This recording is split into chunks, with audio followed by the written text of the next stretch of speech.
Bienvenue dans un nouvel épisode les amis. Dans cet épisode on va parler compléments alimentaires, on va parler douleurs articulaires, plus précisément douleurs au niveau de la hanche. On va parler également programmation pour les sports de terrain comme le foot en l'occurrence ici. Et on va finir avec une section spéciale que j'ai appelée la section surcôté. Et on va essayer d'inclure de temps en temps cette section parce que je pense qu'on doit remettre les pendules à l'heure. Donc restez bien jusqu'à la fin de l'épisode pour écouter cette section là. Mais avant tout on va commencer avec les news de la semaine les amis. Et si vous entendez un peu ma voix qui sonne un peu bizarre, c'est que je parle du nez parce que j'ai le nez bouché, c'est le rhume des foins. Le rhume des foins commence à m'attaquer les amis et je souffre. Voilà, je suis victime chaque année. Si vous avez les recettes miracles de grand-mère, envoyez-les moi. J'en ai déjà essayé plein et malheureusement rien n'y fait. Je pense que le seul truc qui peut fonctionner à cette heure-ci, eh bien c'est de prendre, utiliser mon passeport et de quitter cet endroit où il y a du pollen. Hein, voilà. Alors occasion spéciale également aujourd'hui, j'ai Sal dans le studio avec moi pendant que j'enregistre le podcast. Donc si on fait des interactions les amis, c'est parce qu'elle est là. On va commencer avec les premières news de la semaine. Alors première news de la semaine que j'ai noté ici, on a Jon Jones, le combattant UFC, combattant de MMA, le GOAT, qu'on se le dise, le meilleur combattant de MMA de tous les temps. On va se le dire, ceux qui sont pas d'accord, mettez tout ça en commentaire, mais c'est lui le numéro 1, il n'y a rien à dire, c'est le prodige depuis le début. Il s'est fait arrêter parce que il a fait une menace de mort. Alors une menace de mort indirecte apparemment à une personne qui est venue pour du contrôle anti-doping. Donc effectivement pour ceux qui ne sont pas familiers un peu avec les procédures, il y a toujours des institutions anti-doping qui viennent contrôler les athlètes et en général ça se passe voilà, au moment où on s'attend le moins et au moment les plus indésirables je dirais. C'est-à-dire qu'ils viennent sonner chez vous à 6h du matin, toc toc toc, et ouais faut pisser mon gars, faut pisser parce que là t'es là, je sais, tu dormais, ouais je sais, mais c'est comme ça qu'on fonctionne, ok, on vient te déranger parce qu'on veut pas que tu sois préparé, etc. Donc voilà, c'est comme ça que ça fonctionne les contrôles anti-doping, c'est assez chiant, ok, j'ai beaucoup d'athlètes qui se plaignent de ça parce que, bien entendu, qui ne sont pas dopés, mais ils sont là, les gars, ils sont relous. Et pour Jon Jones, bien entendu, il s'est déjà fait attraper pour consommation de drogue, du coup, je pense qu'ils l'ont dans leur catalogue et il veut pas le laisser tranquille, le gars, il combat même pas, il a pas de combat de prévu, quoi que ce soit, il sort de blessure, là, une déchirure au pec. Et voilà, ils sont venus chez lui et je pense que ça l'a un peu énervé. Hey, 6h du matin, le gars il était pas bien réveillé. Il a dit tu sais ce qui se passe quand on vient, il y a des gens comme ça, des inconnus qui viennent chez moi à cette heure-ci, ils finissent morts. Et là la dame a pas aimé, elle a dit oh, on va porter plainte. Et mais ça tombe bien, mort, mais pas mort, mais plusieurs millions dans mon compte. Je sais pas ce qui va se passer, je rigole ici, mais quoi qu'il en soit, il a été arrêté. Jon Jones qui est connu un peu pour être un peu violent. Il y a d'ailleurs un meme sur internet qui me tue à chaque fois parce qu'il a été condamné également pour avoir battu sa compagne, sa femme. Et une fois, il y a un meme sur internet où on le voit lever la main il est sur le ring après avoir gagné un combat. Putain, j'aurais pas rigolé de ça. Ça, c'est pas bien, je vais me faire cancel. Mais il y a sa partenaire, enfin, il est sur le ring avec sa femme après avoir gagné le combat. Et puis, ensemble, il se lève le bras. Et le mime, c'est Jon Jones qui remercie son sparring partner. Ah, je suis mort, pardonnez-moi, ne me cancelez pas, c'est mon nouveau truc, c'est toi qu'on rigole des trucs un peu borderline, c'est chaud. Quoi qu'il en soit, prochaine news de la semaine, j'ai les larmes aux yeux les amis, Mike Tyson et Jake Paul, je vous l'ai dit, un contrat avec Netflix. Alors, il y a de nouvelles règles qui sont sorties concernant ce combat. Apparemment, ils vont encaisser 20 millions chacun pour ce combat. J'avais dit 25 millions comme ça au hasard, mais 20 millions en tout cas pour Mike Tyson, c'est ce que j'ai lu. Et ça sera un combat d'exhibition avec des gants à 16 ounces, oz, c'est la taille des gants. Normalement, les combats professionnels, on combat avec des gants de 10 et là, de gants de 16. Donc, normalement, les gants qu'on utilise pour les sparring à l'entraînement. Et c'est un combat qui ne sera pas jugé avec des arbitres, mais éventuellement KO qui pourrait donner victoire à un des combattants. Donc voilà, c'est comme ça que ça va être jugé. Est-ce que je pense que ça va réduire un peu la hype du truc? Je ne sais pas. Comme je l'ai dit, je pense que de toute façon, c'est une situation lose-lose pour Jake Paul ici. Si tu bats Mike Tyson, bah, tu as combattu un vieux, c'est déjà la honte. Tout le monde est offusqué par rapport à ça. Et voilà, si tu gagnes et si tu perds, eh bien c'est la honte. Tu as perdu contre un vieux qui était certes Mike Tyson, mais voilà, personne n'a gagné là-dedans.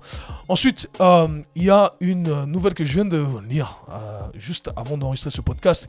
Dimitri Bascu, un sprinter français qui a été contrôlé positif, vu qu'on parlait d'anti-dopage, eh bien, il a été contrôlé positif justement à quelques jours des JO. Je crois qu'on a à peu près 3 mois des JO à l'heure actuelle, et il a été contrôlé positif. Et puis pourquoi ça fait un peu scandale? Apparemment, c'est parce que récemment, il a fait un réel sur Instagram ou des réels sur Instagram en se plaignant de la situation des athlètes olympiques qui n'ont pas les conditions financières pour vraiment vivre de leur sport et pour vraiment performer au plus haut niveau, en se comparant bien entendu à certains pays comme les États-Unis, la Grande-Bretagne, etc., où il y a plus de moyens qui sont mis à disposition.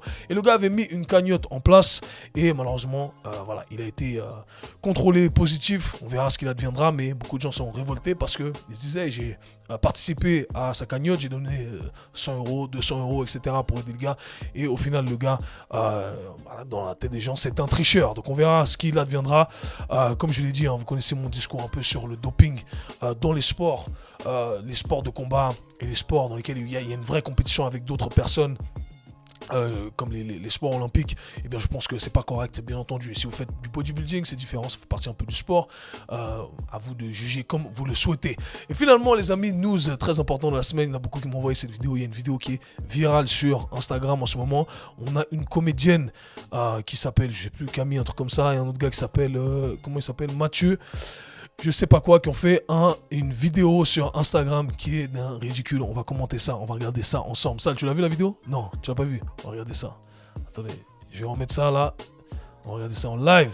Tu fais pas de sport? Jamais. Ah bon? Bah, c'est pas bien. Faut faire du sport. T'aimes pas? C'est parce que t'as pas trouvé le sport qui te correspond. Essaye la natation. L'équitation? Le crossfit. L'aquabiking? Le paddle. Eh, franchement, arrêtez avec votre sport. Vous nous faites chier. Blablabla, bah c'est parce que c'est bon pour la santé. Alors non, déjà ça, on arrête. Oui, l'OMS considère les activités physiques comme un vecteur de bonne santé. Mais par contre, on parle d'activité physique modérée. On parle pas de séance d'entraînement de 3 heures tous les jours à la salle pour finir avec 30 kilos de masse à 10% de body fat. En fait, comme le souligne Hélène Joncheret, chercheuse à l'INSEP, plus le sport est intense et compétitif, moins on peut l'associer à la santé et au bien-être. Oui, parce qu'en fait, courir après la performance sans écouter son corps, ça a un prix. À long terme, ça peut créer des problèmes musculaires, articulaires, cardiaques. Et on parle même pas des troubles alimentaires que ça peut générer. Mais ça, vous vous en foutez. On va être honnête 2 secondes. Ils ont changé la En fait, la musique, plupart du temps, quand vous musique, jugez les gens sur leur rapport au sport, le seul critère que vous prenez en compte, c'est leur apparence physique. On doit juste satisfaire des normes corporelles et bien rentrer dans des cases. Mais bon, à force, vos cases, elles sont devenues tellement petites que même les sportifs pros rentrent plus dedans. En fait, l'injonction au sport, elle est juste toxique pour tout le monde. Ceux qu'en font, ceux qu'en font pas, ceux qu'en font pas assez, ceux qu'en font trop souvent, et même ceux qui en font en étant parfaitement dans la norme. Dans tous les cas, il y a un truc qui va pas. D'ailleurs, depuis 2011, l'OMS reconnaît la bigorexie, qui est une addiction au sport, qui détruit le corps et qui touche particulièrement le milieu de la musculation. Donc voilà, s'il vous plaît, arrêtez de harceler les gens avec le sport au prétexte de la santé. Et si vous voulez vraiment que les gens se mettent au sport, allez calmer les grossophobes là en commentaire. Et puis, faut qu'on travaille aussi pour que les salles de sport deviennent plus inclusives. Ah là là, Mathieu Bourgarci, ouais, bref, j'arrive même pas à lire son nom parce que je dois mettre pause ici, et Camille Giry. Alors, bravo, merci de nous avoir donné l'hymne national de la médiocrité, les amis, c'était extraordinaire, hein. Alors faites attention toujours avec ces vidéos-là, parce que j'ai trouvé assez drôle, moi je rigole beaucoup, hein, parce que c'est comme demander des conseils financiers à un SDF, les amis. Il ne faut pas écouter ces gens, bien entendu, Camille, hein. Je vais pas dire ce que je pense, parce que là, c'est sûr, mon podcast, il saute, il y a tout qui saute, et j'écoute pas les gars, là, on dirait qu'ils se brossent pas les dents. J'ai un problème avec les gars on dirait, quand tu ressembles à un gars qui te brosse pas les dents, je veux pas écouter. Je veux pas écouter. Non, je rigole les amis, je suis blagueur ici. Mais cette vidéo, je pense que l'industrie du fitness francophone, eh bien ça a tourné. Il y a 2000 commentaires sur la vidéo. J'ai vu plein de noms connus dans l'industrie du fitness francophone qui ont commenté tout ça. Et voilà, bien entendu, c'est d'un ridicule. Et c'est toujours les commentaires un peu de lâche, je trouve, où on essaie toujours d'utiliser des cas extrêmes pour argumenter son point de vue qui, bien entendu, n'a aucune valeur vu qu'on n'a pas à se positionner dans les extrêmes. Donc essayons de revenir un peu sur ce qui a été dit. En gros, ils vous disent arrêtez de nous bassiner avec le sport. Vous dites que c'est bien pour la santé, mais c'est pas vrai. Le sport, c'est pas bien pour la santé. Et vous voyez, on vous dit, il y a des preuves à l'appui, des preuves scientifiques, et c'est toujours, encore une fois, on peut trouver des preuves scientifiques pour n'importe quoi si on ne sait pas contextualiser les choses et on ne sait pas recadrer le tout. Bien entendu, on peut tout prouver, comme ils ont essayé de le faire ici. Ok, c'est les evidence-based. qui vont à l'encontre du sport en disant hey, regardez, le sport c'est même pas bien, ça va à l'encontre de la santé, donc arrêtez d'associer le sport avec la santé. Et d'ailleurs l'OMS ne nous dit pas de faire ça. Alors c'est tout mal interprété, c'est très mal dit. Encore une fois, si vous utilisez un extrême pour dire que hey, ça ne s'applique pas à monsieur, madame, tout le monde, et bien encore une fois vous ne savez pas bien contextualiser les choses. Alors est-ce que c'est vrai que le sport performance pour les athlètes du plus haut niveau qui représente le 0,01% des personnes que vous allez voir à la télé, etc. Est-ce que c'est en accord avec la santé de manière générale? Eh bien non. Okay. Pourquoi? Parce qu'on doit y sacrifier de notre santé. Effectivement, je suis d'accord avec ça et je le répète plusieurs fois, pour pouvoir atteindre ces plus hauts niveaux de performance. C'est-à-dire que parfois on doit performer même lorsque l'on a mal, même lorsque l'on sent que notre corps nous dit d'arrêter. Okay. Ça fait partie du jeu parce que c'est notre métier. Tout comme on doit se lever le matin et aller au boulot même quand on est très fatigué, on n'a pas pu dormir. Hein. Camille et comment il s'appelle déjà, Mathieu nous disent non mais il faut faire la sieste. Hein.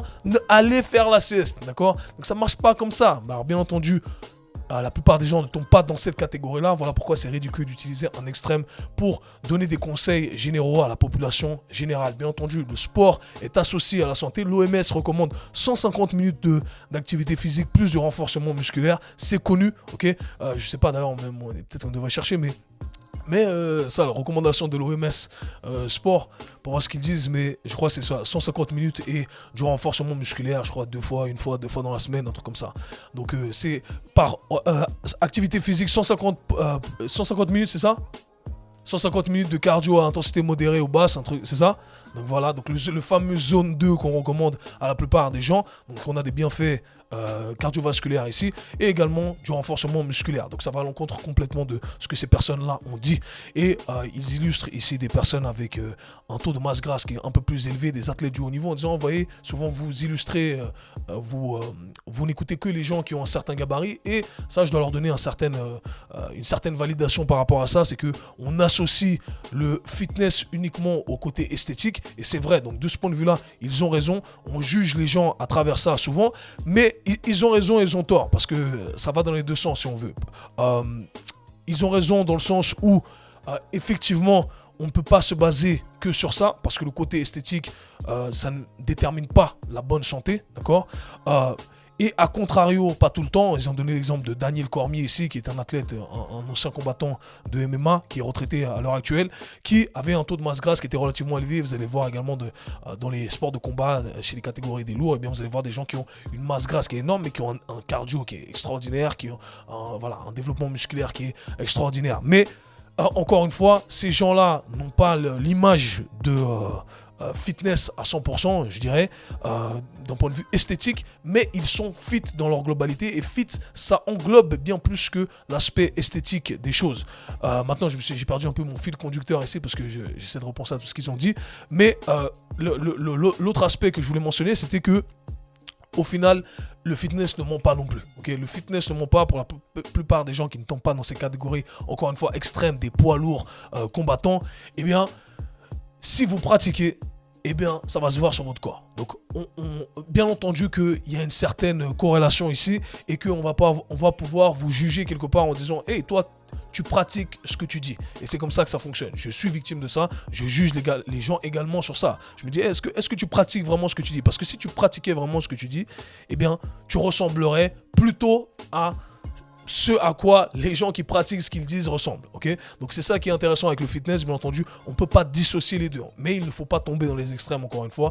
On ne doit pas être à 10% de masse grasse, comme elle l'a mentionné ici, pour être forcément crédible et pour être la représentation du fitness de manière générale. D'accord? Mais n'écoutez pas ces recommandations qui ont été données ou ces arguments qui ont été mentionnés par ces gens-là. Ils sont d'un ridicule. C'est encore une fois essayer de vanter la médiocrité. Ne faites rien. Ne faites rien, c'est mieux que de faire. D'accord? Et on sait tous que c'est faux ici. Malheureusement, ces études ont été mal employées, encore une fois. Passons maintenant aux questions du jour, les amis, à l'aspect technique des choses. Ici, première question qui a été envoyée ici, qui m'a été envoyée par Instagram. Quelqu'un m'a demandé, je voulais connaître ton avis sur le biohacking. Bullshit ou pas, quel supplément tu recommandes? Alors, le biohacking, c'est un peu la nouvelle mode qui a fait surface ces dernières années. Le pilier du biohacking, pour ceux qui ne le connaissent pas, c'est Ben Greenfield. Ben Greenfield qui est un podcast qui est super connu aux États-Unis. C'est vraiment le pilier du biohacking, mais il a poussé le délire un peu trop loin. Du style, le matin, je bronze des testicules, tu vois, parce que ça fait monter la testostérone. Donc, les gars, vous n'êtes pas obligés de faire ça, bien entendu. Donc, je pense qu'il y en a qui ont poussé le délire un peu trop loin. Alors, ce qui est assez paradoxal, c'est que le hacking, à la base, c'est quelque chose de négatif. On cherche le hacking, donc utilisé plutôt dans le langage informatique. On cherche à pirater quelque chose, on cherche à récolter des informations de manière illégale. Et là, du coup, du côté biologie, on a voulu transformer le truc en quelque chose de positif. Et du coup, les biohackers, de manière générale, vont vous recommander d'utiliser certains suppléments, de maximiser de mettre en place certains protocoles pour améliorer vos performances et votre santé de manière générale. Donc je pense que c'est intéressant parfois, mais pas tout le temps. Je pense qu'encore une fois, on peut vite tomber dans les extrêmes et que ce n'est pas nécessaire. Je dirais que de manière générale, on ne peut pas hacker son corps. On peut que lui donner ce dont il a besoin. Et en lui donnant ce dont il a besoin, eh bien, on va avoir de meilleures performances et ça va aller dans la meilleure direction. Donc encore une fois, faites attention à ceux qui tombent dans les extrêmes. Et je dirais que beaucoup de biohackers renommés que vous allez retrouver principalement aux États-Unis, c'est un truc très américain ici, eh bien, ils adorent diaboliser certaines choses, c'est-à-dire qu'ils vont utiliser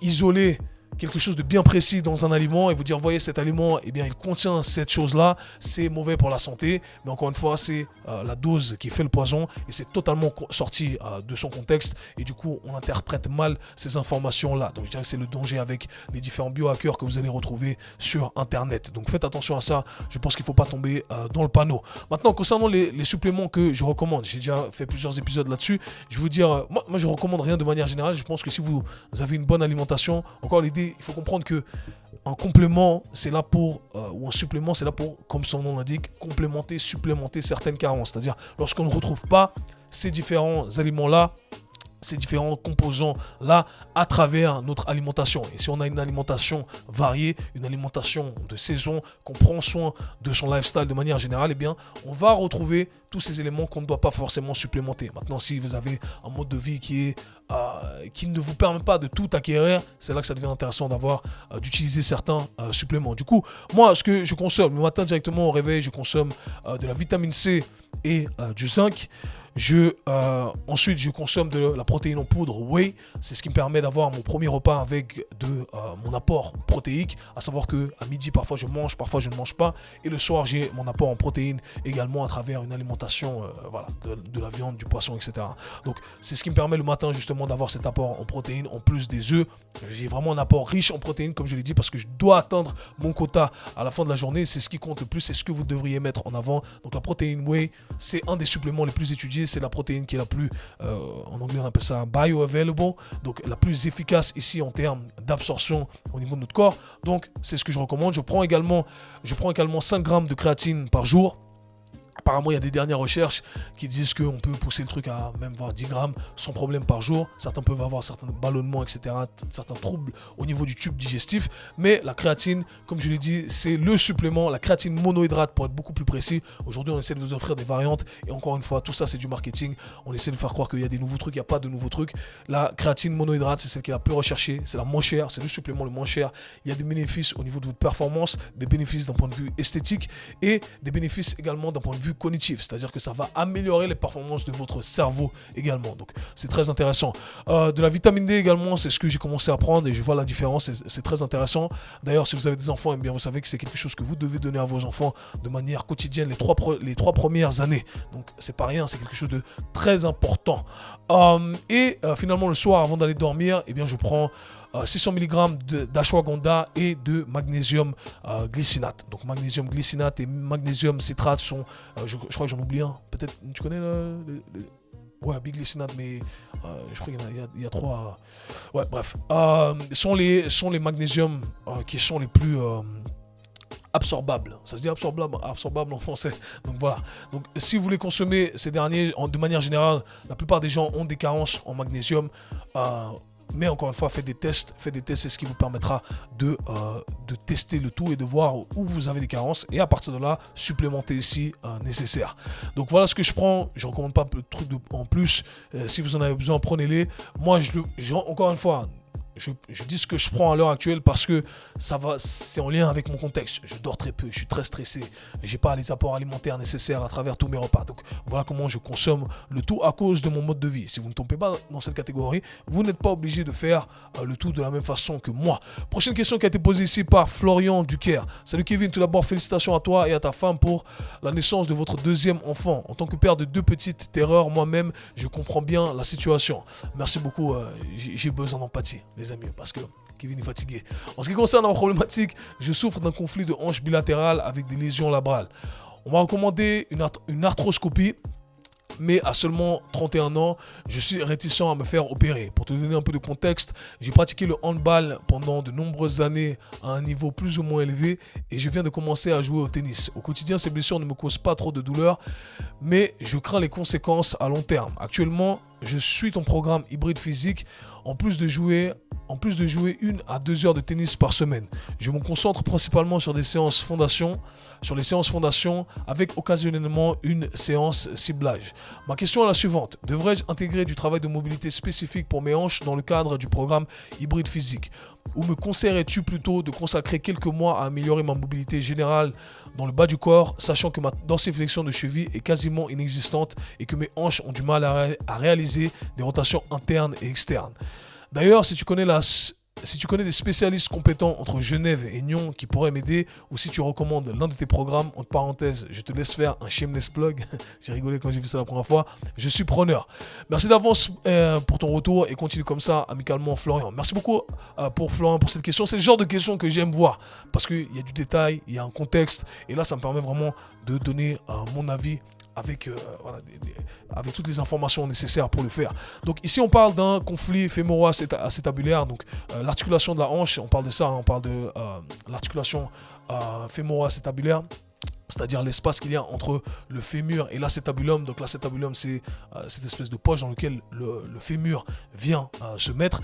Et lorsque on n'a pas d'espace et que ça crée des douleurs, lorsque on bouge, on a un manque de mouvement au niveau de cette articulation, donc au niveau des tissus les plus profonds de l'articulation, un os qui vient frotter contre un autre os, eh bien on appelle ça un conflit fémoro-acétabulaire ou un conflit de hanche. Okay, et du coup, ça va affecter les différentes structures. Donc il l'a mentionné ici, le labrum, etc.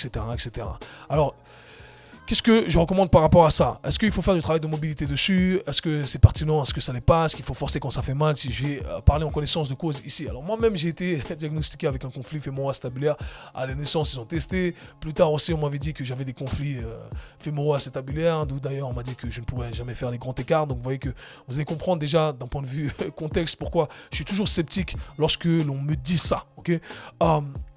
Souvent, ce qui se passe selon moi, c'est que ce conflit fémoro-acétabulaire est surdiagnostiqué. On teste la hanche de la personne et on voit que, il n'y a pas beaucoup de mouvement et on dit, tu as un conflit fémoro-acétabulaire, on fait quelques tests cliniques et au final, ça tombe dans cette catégorie de conflit fémoro-acétabulaire. Et malheureusement, parfois, pas tout le temps bien entendu, eh bien, il n'y a pas de dégâts, il n'y a pas de changement structurel anormal, c'est-à-dire une croissance osseuse qui fait qu'on ne pourrait pas développer plus d'espace simplement à travers l'entraînement. Et là, dans ce cas-là, oui, eh bien, on doit passer par la case chirurgie. Mais souvent, c'est surdiagnostiqué parce qu'on voit qu'il n'y a pas de mouvement. On dit, ça pince. Ouais, mais ça pince aussi pour des gens qui ont simplement une mobilité réduite au niveau de cet espace capsulaire. Et en développant cet espace capsulaire, eh bien souvent ce qu'on voit, c'est qu'il n'y a plus le conflit, il n'y a plus les douleurs, il n'y a plus les pansements, etc. Et c'était mon cas. Et c'est pourquoi Kevin a réussi à faire tous les grands écarts. Tous, sans exception. Tous majuscules ici, les amis. Je rigole à chaque fois parce que je fais une petite blague et je vois Sally qui rigole en coin là-bas. Ok, d'habitude, je suis tout seul. Donc, il n'y a personne qui rigole. Et j'ai pas d'audience. Je dois faire le podcast live bientôt. Mais quoi qu'il en soit, donc c'est ça. Encore une fois, un truc qui est souvent surdiagnostiqué. Mais pas tout le temps. Donc j'ai eu des cas où justement, eh bien, on a fait ce qu'on pouvait faire et je vais venir dans un instant, et d'autres cas durant lesquels eh bien, on a pu développer le tout et ça allait dans la bonne direction. Donc quelle est l'approche à faire ? Moi, bien entendu, ici, Florence, ce que je t'invite à faire, c'est travailler sur ton articulation de la hanche. Est-ce que là, on a 2 options qui s'offrent à nous, okay ? Est-ce qu'on fait que de l'articulation, du travail articulaire, on oublie tout le programme hybride physique en l'occurrence, d'ailleurs merci pour la confiance, ou alors on l'intègre dans notre programmation. Moi j'aurais tendance à dire pour ton cas ici, c'est qu'on aimerait l'intégrer dans notre programmation. On fait déjà du tennis, on fait déjà du sport, ça pose pas trop de problèmes à l'heure actuelle, ce qui est très bien, mais on veut prendre soin de sa hanche. Qu'est-ce que ça veut dire ? Ça veut dire qu'on veut l'entraîner on veut l'entraîner de manière régulière d'un point de vue maintenance et dans le meilleur des mondes d'un point de vue amélioration. Donc les règles sont relativement simples les amis. On veut simplement pas forcer dans la douleur lorsqu'on fait du travail articulaire. Donc ça c'est la règle numéro 1. Si on vous demande de faire un exercice qui est censé améliorer la rotation interne de la hanche dans une position qui est classique, je pense par exemple à la position du 90-90 ici, eh bien, vous mettez dans la position du 90-90, 90-90, 90-90, aïe, ça fait mal, ça sert à rien de forcer, ok, c'est une position qui n'est pas adéquate pour vous, peut-être à l'heure actuelle. Donc, il y a d'autres positions avec lesquelles on doit commencer. Il y a des positions qui ne seront pas adéquates, qui vont répliquer les symptômes que vous ressentez, ces pincements, ce conflit osseux, et il y a des positions dans lesquelles on peut commencer. Donc, les positions dans lesquelles on peut commencer, on va commencer là. Et on va chercher à développer l'espace qu'on arrive à créer dans la position qui est tolérable, avec l'intensité qui est tolérable. Et c'est comme ça que j'essaierai d'intégrer le tout. J'intégrerai un maximum de rotation articulaire contrôlée de la hanche. J'essaierai de bouger quotidiennement ma hanche avec la même règle de base. Ne pas amener ma hanche dans les positions qui sont douloureuses, dans les positions qui vont répliquer ces symptômes, le pincement, les douleurs, etc., etc. C'est exactement les mêmes règles qui s'appliquent en tout temps. Donc déjà ça, d'un point de vue maintenance, c'est extraordinaire. Et pour beaucoup, déjà, d'un point de vue performance, ça va énormément aider. Pour la rotation interne de la hanche, dans ce genre de cas, souvent, ce qui arrive, c'est qu'on n'arrive pas à développer cette rotation interne dans les positions classiques du 90-90, 90-90, 90-90, ou alors en flexion. Et ce que je recommande, c'est de travailler plutôt en extension de hanche sur sa rotation interne de hanche. Ça aide énormément. Éventuellement, idem pour la rotation externe de hanche. Si je fais ma rotation externe de hanche en commençant avec l'exercice classique du style le pigeon, ça peut être problématique. Ça va répliquer des symptômes de pincement. Donc éventuellement, commencer avec une position qui va être dite neutre ou alors plutôt biaisée en extension, eh bien ça peut aider ici. Et vous allez voir que éventuellement, vous allez pouvoir revenir à ces positions de flexion petit à petit où on cherche à ramener son genou donc aligné avec son bassin et travailler sur sa rotation externe, rotation interne. Donc ce que je t'invite à faire, c'est de manipuler un peu les positions.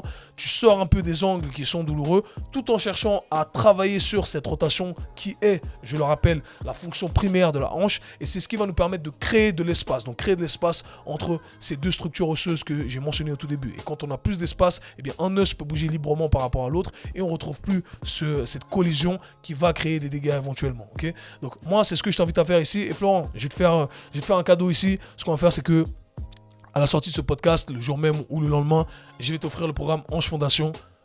Hanche Bulletproof, pardonne-moi, Hanche Fondation, c'était le tout premier que j'ai fait il y a plusieurs années. Le gars qui a lancé les programmes sur les articulations, hein, c'est Daddy ici. N'oubliez pas qui a commencé tout ça. Je rigole bien entendu, je rigole mais pas trop. Quoi qu'il en soit, je vais t'envoyer tout ça à Florian. Ça, tu crois que tu peux me prendre note comme ça? On lui envoie le programme Hanche Bulletproof. Je vais t'envoyer ça mon gars, prends toutes les informations qu'il y a à prendre et je t'invite à intégrer tout ça au début de ton programme. Au début ou à la fin, tu rentres ces stretches, mobilise constamment ta hanche. Ça ne peut que aller dans la bonne direction. N'arrête pas de faire tout ce que tu peux faire. C'est vraiment le plus important ici. Rappelez-vous, ce n'est pas une condamnation. Ce n'est jamais une condamnation. Par contre, parfois, il faut adapter certains trucs, bien entendu. Okay. Prochaine question qui a été posée ici. Question concernant les footeux, mais qui va s'appliquer plus ou moins à tous les sports de terrain, je dirais ici. Alors, comment organiser une semaine type pour un footeux amateur en mode muscu, foot, en mode ça me fait rire, ça. En mode muscu, je suis vieux, hein, je me rappelle, hein, en mode, ça fait jeune. En mode muscu, foot, 3 entraînements plus un match et la fatigue du boulot. Je te demande cela car je n'arrive pas à optimiser mes semaines car je sens que je dois sacrifier la musculation afin de me sentir performant en match. Mais 2-3 semaines après, je me sens moins athlétique et je sens le besoin de faire une séance de musculation. Sauf que j'ai peur de me sentir en surcharge de travail à cause de cette semaine. As-tu des conseils à me donner afin de faire le minimum en salle pour être performant sur le terrain?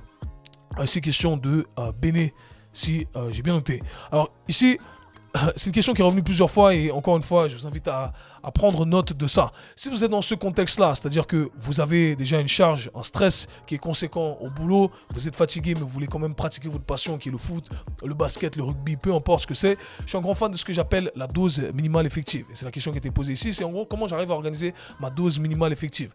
De manière générale, il faut garder en tête que, pour développer un truc, au minimum, on aimerait le faire 2 fois par semaine, je dirais. Okay, 2 fois par semaine, c'est ce qu'on aimerait. On aimerait travailler sur cette qualité 2 fois par semaine pour qu'il y ait un développement. Ou travailler 2 fois par semaine sur des tissus musculaires pour les développer. Vraiment, c'est la règle de base. 1 fois par semaine eh bien, ça va pas être assez. Mais il y a de la subtilité ici et c'est ce que je vais chercher à mentionner. Alors, le tout, c'est d'être performant durant le match. Il faut savoir qu'avec les athlètes de haut niveau avec qui je travaille, eh bien, c'est exactement ce qu'on fait, ok? On a les matchs, il y a tous les entraînements tous les jours et on essaie de bien doser le tout. Donc, ce que j'invite à faire, c'est travailler sur la qualité mère. Si vous voulez garder le côté athlétique, c'est vraiment, vraiment important. Et si vous avez, bien entendu, le bagage en termes d'expérience à la salle pour pouvoir faire le tour de la meilleure des façons.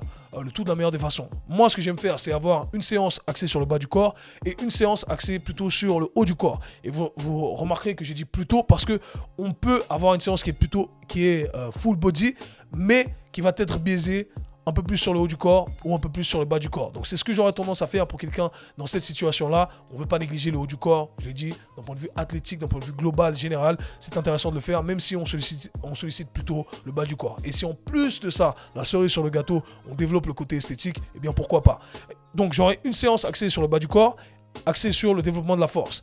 Une séance axée sur le haut du corps, encore une fois, axé sur le développement de la force. Donc, c'est la qualité meilleure qu'on va chercher à développer. C'est ce qu'on ne va pas pouvoir développer de la manière la plus optimale sur le terrain avec nos entraînements. Alors qu'on va pouvoir développer notre cardio. Éventuellement, si on arrive à rentrer des sprints, etc., on va développer notre vitesse également. Donc, vous voyez que ces trucs-là, ils sont déjà dans le sport. Donc, pourquoi pas s'attarder sur les trucs qu'on ne retrouve pas. C'est toujours la règle d'or ici en préparation physique. Et donc, quand on pense qualité mère, c'est l'exercice principal. Lorsqu'on pense, encore une fois, ce qui a été biaisé ici, le bas du corps, le haut du corps, encore une fois, c'est pour l'exercice principal. Donc, imaginons que le lundi, je vais faire ma séance muscu, je vais me diriger sur le bas du corps. Et je vais vous donner un template, un modèle qui est très simple à mettre en place. On commence avec du travail articulaire. On choisit une fonction. Ça peut être une rotation de hanche, un truc qui est vraiment notre facteur limitant. Okay, je vais travailler dessus. Bam! Ça me permet de bien préparer mes tissus, etc. Je vais passer ensuite à la partie saut. Je vais faire des sauts avec intensité maximale, encore une fois, en réduisant au maximum la fatigue. L'idée, c'est de maximiser le output, comme on dit en anglais. C'est-à-dire qu'on va chercher à produire un maximum, mais encore une fois, on ne va pas transformer le tout en cardio. Je passe à la partie saut. Là, encore une fois, il y a plein de modalités qui s'offrent à nous. Ça peut être des box jumps, ça peut être des drop jumps, des depth jumps, en fonction de où vous êtes, en fonction de votre niveau. Je vais partir du principe qu'on est intermédiaire ici. Des box jumps, c'est super intéressant. Éventuellement, on peut rajouter des box jumps lestés, pas avec des gros poids, avec 5% de son poids du corps, éventuellement 10% de son poids du corps. Et à partir de là, on peut progresser le tout éventuellement. Okay, et ensuite, on va arriver à l'exercice principal. Et là, on va choisir un exercice avec lequel on est confortable, un exercice qui ne nous met pas à risque. À vous de choisir ce qui vous correspond. Un exercice qui rentre dans nos capacités articulaires. Et là, on va chercher à lever la plus grosse charge possible en utilisant ce qu'on appelle un top set. C'est-à-dire qu'on va monter jusqu'à trouver le poids maximal de la journée. Et on va se fixer un nombre de répétitions. Pour les plus avancés, on va travailler sur du 1 à 3 répétitions. Pour les moins avancés, on va travailler plutôt sur du 3 à 5 répétitions. Ça reste relativement avancé. Et pour ceux qui sont vraiment encore moins avancés, je dirais qu'on va travailler sur du 5-6 répétitions. Okay, on reste dans une rangée où on produit une intensité maximale qui va permettre d'améliorer ce que j'appelle l'amplificateur, le système nerveux, cette qualité mère qui est la force. Okay, et à partir de là, je monte jusqu'à trouver ma série maximale. Okay, donc imaginons que je parte sur un demi-squat. Demi-squat, pam, je monte, j'arrive. 2 reps, pam, trop léger. Encore 2 reps, pam. En 5 à 10 minutes, vous aurez trouvé votre poids. Et vous aurez fini tout simplement la série. Okay, je ne vous demande pas de faire 5 séries de 3, 10 séries de 2. Une série avec effort max, vous sentez que, là, je ne peux pas rajouter plus de poids sur les 2 reps que je me suis fixé. D'accord? Et vous créez une marge de sécurité. La plupart du temps, je n'aime pas partir sur une répétition. 2 à 3 répétitions, on garde cette marge de sécurité. Imaginons que je fais la première et je sens que je ne peux pas partir sur la deuxième parce que je suis cramé. J'ai envoyé le signal maximal à mon corps en lui disant, j'ai envie que tu développes de cette qualité-là. J'ai envie que tu développes ma force pour que la prochaine fois, ce ne soit pas aussi problématique. C'est ce qu'on appelle un top set ici. Ensuite, on peut passer à la dernière partie de l'entraînement. Et là, vraiment, c'est optionnel. Dernière partie de l'entraînement, on va choisir un exercice sur du 6 répétitions, 6 à 8 répétitions, 2 séries max. Une fente, un exercice ici plutôt unilatéral, c'est ce que j'aurais tendance à prioriser. Une fente bulgare, une fente arrière, peu importe, ok. Et ou un deadlift à une jambe, assisté, peu importe, ok. 6 à 8 répétitions, intensité max, et c'est fini, ok. Éventuellement, même cette partie, si vous sentez que vous n'avez pas trop encore d'expérience pour faire le tout, vous vous sentez trop fatigué après cette partie, eh bien, vous pouvez la mettre de côté. Pour moi, vous avez fait le nécessaire. Articulation avec effort max. On a fait les sauts avec intensité max également, ok, avec intention max également, je voulais dire. Et on a trouvé notre top 7 sur une série uniquement. Vous pouvez sortir de la salle. Vous avez amélioré votre qualité mère qui est la force et vous avez stimulé le tout. Okay, votre côté athlétique va toujours être présent. Maintenant, pour le jour, axé sur le haut du corps, comme je l'ai dit, une fois pour développer une qualité, c'est pas assez. Mais il faut garder en tête que cette qualité, elle est globale. C'est-à-dire que si je travaille sur le haut du corps, le développement de ma force, je vais avoir un certain transfert nerveux au niveau de mon amplificateur qui va ensuite être utilisé pour le bas du corps. Je vais laisser mes jambes se reposer et je vais travailler sur ma force 3 jours après, encore une fois, plutôt axé sur le haut du corps. Ça peut être une traction, ça peut être un développé couché, peu importe. Et on utilise exactement la même systématisation. Et c'est là où, dans la partie que j'ai dit qui était optionnelle, là on pourrait rendre la session un peu plus full body, ou là je vais inclure un exercice pour le haut du corps si je veux, pour le bas du corps, ou vice versa. Vous l'aurez compris, ok? Donc très facile à utiliser ce template là. J'ai beaucoup de succès avec les athlètes que j'entraîne. C'est très simple à mettre en place. On rentre dans la salle, on sort, en 30 minutes c'est réglé, hein, en incluant l'échauffement et en faisant les choses proprement. Okay, donc c'est ce que je vous invite à faire. Et au moment où vous avez moins de matchs, si vous êtes amateur ici, faites ça pour le plaisir, pendant peut-être des périodes hivernales, eh bien c'est là qu'on va s'attarder un peu plus sur le côté muscu et ça peut être intéressant pour vous. Donc ça, il faut savoir justement sélectionner ces moments qui sont opportuns pour développer le tour. Passons à la dernière partie du podcast, les amis, que j'ai appelé la section surcoté. Et si vous en avez plus, envoyez-moi comment dire ça, envoyez-moi des idées, comme ça on pourra dire si c'est surcoté ou sous-coté. Mais on va s'attarder sur tout ce qui est surcoté aujourd'hui. J'ai mis indice glycémique. Les indices glycémiques, c'est surcoté. Souvent, on associe des aliments comme étant mauvais simplement à cause de leur indice glycémique. Et l'erreur qu'on fait, c'est l'erreur que beaucoup ont fait, de la vidéo qu'on a mentionnée au début. Quand on regarde les choses en isolation, c'est complètement faux de voir le tout de cette façon-là. Il y a plusieurs paramètres, plusieurs variables à prendre en considération et c'est ce qui nous permet de prendre une décision qui est fondée complètement. Lorsqu'on dit l'indice glycémique, ne pas consommer certains aliments avec un indice glycémique élevé simplement parce que l'indice glycémique est élevé ou le catégoriser comme mauvais, eh bien c'est complètement faux. Si vous prenez un sorbet, une glace, eh bien cette dernière aura un indice glycémique qui est plus bas qu'une carotte qui est cuite ou qu'une pomme de terre qui est cuite. Donc vous voyez ici, c'est quoi la conclusion? Ah, le sorbet c'est mieux que les carottes ou que les pommes de terre? Non, donc vous l'aurez compris encore une fois, un truc à prendre en isolation, c'est très dangereux de le faire. Je pense que c'est surcoté ici et encore une fois, sauf cas spécifique, si vous avez des pathologies spécifiques qui doivent prendre ça en considération. Mais c'est pas ce qui est propagé dans l'industrie du fitness de manière générale. Ensuite, j'ai mis sur côté la sélection d'exercices basée sur sa morpho-anatomie.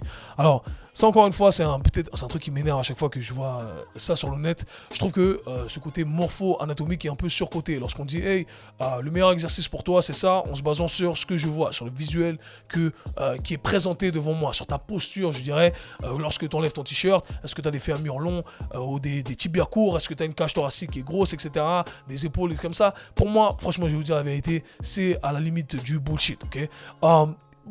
Pas vraiment du bullshit, dans le sens où il y a ces choses à prendre en considération, on aura toujours des points forts et des points faibles, c'est un fait. Notre génétique est différente, on est construit différemment. Mais ce qui va dicter votre sélection d'exercices, eh bien ce n'est pas votre anatomie, parce qu'on peut prendre des personnes qui ont la même morpho-anatomie et qui auront des capacités de mouvement qui vont être complètement différentes. Et ces capacités de mouvement sont le facteur qui va déterminer l'exécution des exercices que vous allez faire. Parlons concrètement ici, 2 personnes qui ont le même corps, fémur long, fémur court, vous agencez ça comme vous le voulez. Une personne qui arrive à faire un squat en gardant le torse plus ou moins droit, les genoux qui voyagent loin vers l'avant, donc du coup on aura une dominance plutôt au niveau des quadriceps.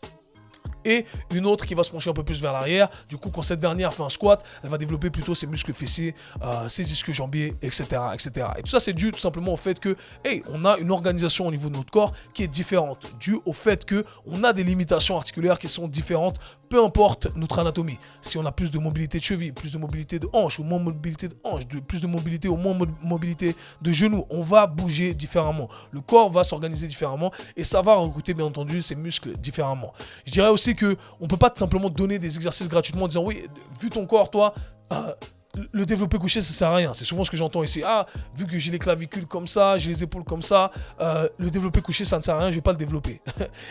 Et moi, c'est marrant parce que j'ai travaillé avec des centaines de personnes en présentiel, un vrai gars du terrain. Et j'ai eu plusieurs personnes qui, justement, sortaient de de ces écoles-là qui ont été soit coachées, qui soit avaient ces méthodologies-là. Et souvent, ce que j'observais, c'est qu'on avait un contrôle moteur du corps qui n'était pas adéquat dans un premier temps. Et ça veut dire quoi? Ça veut dire qu'on n'arrive pas à se positionner dans l'espace dans la meilleure des façons, c'est-à-dire dans les positions qui sont avantageuses pour développer les muscles qu'on aimerait développer. Je donne l'exemple du développé couché ici. Peu importe votre anatomie, peu importe comment vous allez être positionné, eh bien, si vous savez rétracter et faire une dépression des omoplates de la meilleure des façons, vous avez une extension thoracique qui est décente, eh bien vous allez pouvoir maximiser l'étirement de vos pectoraux. Et peu importe votre anatomie, eh bien vous allez pouvoir cibler ces tissus-là, à condition encore une fois de maximiser la capacité à recruter ces derniers. J'ai parlé souvent de l'intention, j'ai parlé de la connexion cerveau-muscle. Eh bien c'est comme ça, ok? C'est grâce à ces outils-là, le positionnement, l'intention, qu'en plus de notre anatomie, on arrive à développer nos muscles, ou indépendamment de notre anatomie. Okay? Donc je dirais que c'est vraiment ça ce qu'il faut garder en tête.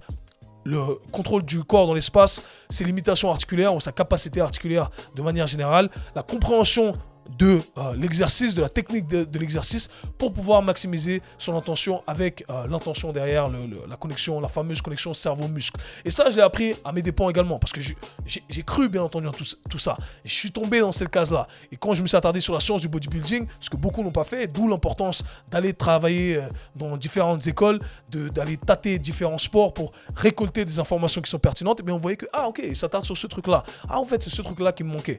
Et pour vous donner des exemples, encore une fois, à l'époque, on me disait, les basketteurs ne peuvent pas descendre jusqu'en bas, ok, à cause de leur morpho-anatomie. En squat, ils ne peuvent pas descendre jusqu'en bas. Ils ne peuvent pas ramener la barre en développé couché. Et j'ai travaillé avec mes athlètes. J'ai travaillé avec Clint Capella et Serge Ibaka qui fait 2m14 et 2 pivots de NBA. Donc je parle de grands gars ici. Et Clint Capella qui fait 2,09, 2,10. Okay. Et les gars, pareil, quand ils faisaient le développé couché avant de me voir, eh bien, ils n'arrivent pas à descendre tout en bas. Ils disaient, ça me fait mal à l'épaule. Mes préparateurs m'ont dit que j'avais pas l'anatomie pour le faire, etc. Et avec moi, eh bien, ils arrivent à descendre tout en bas sans problème en développant leurs pectoraux, en sentant les trucs où ils doivent les sentir. Est-ce que j'ai modifié leur anatomie? Pas du tout. Donc encore une fois, des exemples à jeter à la poubelle ou des théories à jeter à la poubelle parce que c'est mal comprendre le tout selon moi. Si vous attardez sur ces facteurs que j'ai mentionnés, vous allez avoir énormément de succès et vous allez oublier ces limitations qu'on vous a données. Ensuite, surcoté selon moi, j'ai dit l'entraînement des fascias, c'est un nouveau truc à la mode, vouloir entraîner des fascias. Pour le petit historique, moi j'ai étudié ces concepts-là il y a très longtemps. Ça vient de Thomas Myers qui a écrit un livre qui s'appelle Anatomy Trains. J'en ai parlé dans mes premiers podcasts de 2019. J'ai commencé à étudier ça en 2016. Donc pour vous dire, je suis de la vieille école, j'ai fait les premiers workshops. Je crois que ça n'existe même plus les workshops avec Tom Myers. Aujourd'hui, ils ont fait même des dissections de cadavres, etc. J'ai pas pu participer à ça malheureusement. Mais tout ça pour vous dire que j'ai fait le tour. L'entraînement des fascias, selon moi, c'est surcoté. On vous dit que tout est connecté, qu'on doit bouger d'une certaine façon, qu'on doit intégrer un truc avec un autre truc. Je dis pas que c'est faux, je dis pas qu'il n'y a pas de bénéfice, mais souvent on met ça en opposition avec l'entraînement classique tel qu'on le connaît. Et ces deux entraînements ne devraient pas être opposés. Encore une fois, les deux peuvent être mariés, intégrés lorsque ça a du sens. Et surtout, il ne faut pas négliger, comme je l'ai dit, les bases de l'entraînement qu'on connaît. Il n'y a pas besoin de refaire les bases. Ensuite, j'ai mis sur côté ici diète basée sur le groupe sanguin, également un truc qui est à la mode depuis plusieurs années, mais qui a été débunké par des recherches, par plusieurs personnes, plusieurs experts également, que voilà, si vous êtes du groupe sanguin O, vous devriez alimenter plutôt de viande. Si vous êtes du groupe sanguin A, je ne sais quoi, plutôt que des légumes, etc.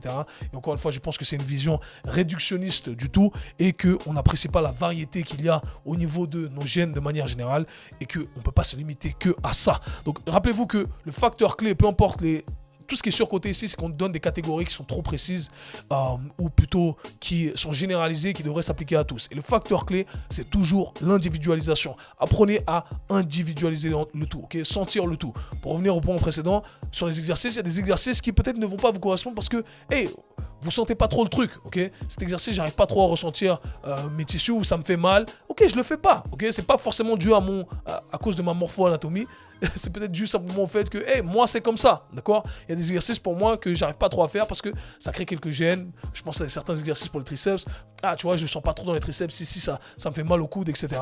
Donc, je le fais pas tout simplement. Alors que certains experts peut-être me recommanderaient de le faire. Donc, vous comprenez encore une fois qu'on ne doit pas se limiter à ça. On doit chercher à individualiser le tout. Écoutez votre corps, c'est vraiment le truc qui est clé. Du coup, ça m'amène directement au prochain point qui tourne autour de tous les gadgets qu'on a dans l'industrie du fitness et principalement je dirais les sleep trackers, donc tout ce qui va être Oura Ring, Whoop, etc.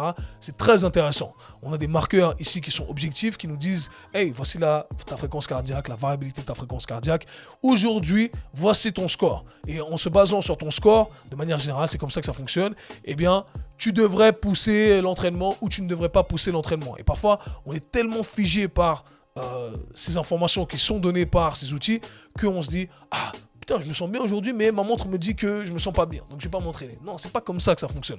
On doit toujours garder ces facteurs subjectifs en tête, il ne faut pas les négliger, ces facteurs sont très très très importants. Donc la conclusion derrière tout ça c'est que il ne faut pas être marié à ces nombres là, il faut que ce soit en accord encore une fois avec ce que vous ressentez. Si ma montre me dit Kev, t'as pas bien dormi aujourd'hui, ok, et le score il est vraiment bas, mais que tu te sens bien, que t'as le feu, que tu sens prêt à tout démonter à la salle, eh bien va à la salle et démonte tout. C'est comme ça que ça devrait fonctionner, ok? Donc ne soyez pas mariés à ces informations-là. Éventuellement, si on voit que les deux pointent dans la même direction, hey, ça a du sens, t'as pas beaucoup dormi, etc., etc. On voit qu'il y a plusieurs évidences qui pointent dans la même direction. Là, c'est cohérent d'utiliser ces informations. Mais ne soyez pas mariés à tout ça.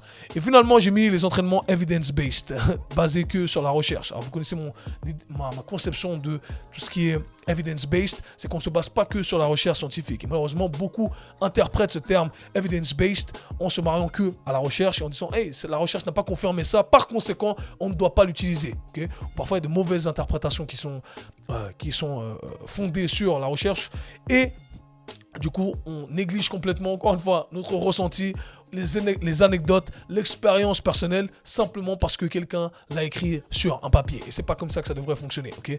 On doit pouvoir allier toutes les sources d'évidence. Hey, ok, le terrain m'a dit ça, m'a démontré tout ça. J'ai pas encore de recherche pour le prouver. Ça ne veut pas dire que c'est faux.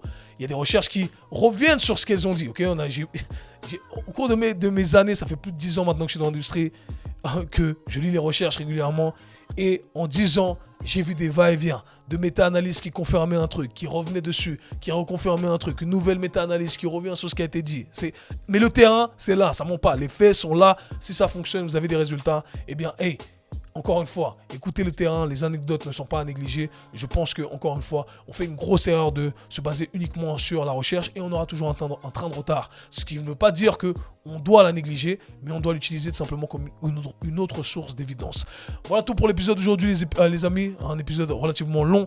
Je tiens à passer encore une fois l'information pour ceux qui vont écouter ça à temps. Il y a 50% sur 2 programmes, le programme hybride Strong et le programme hanche bulletproof. Hey, ça tombe bien. 50% jusqu'à dimanche. Donc les gars, vous n'avez plus que 3 jours pour profiter de tout ça. Let's go. Tous les liens sont dans la description. On se voit /parle très bientôt.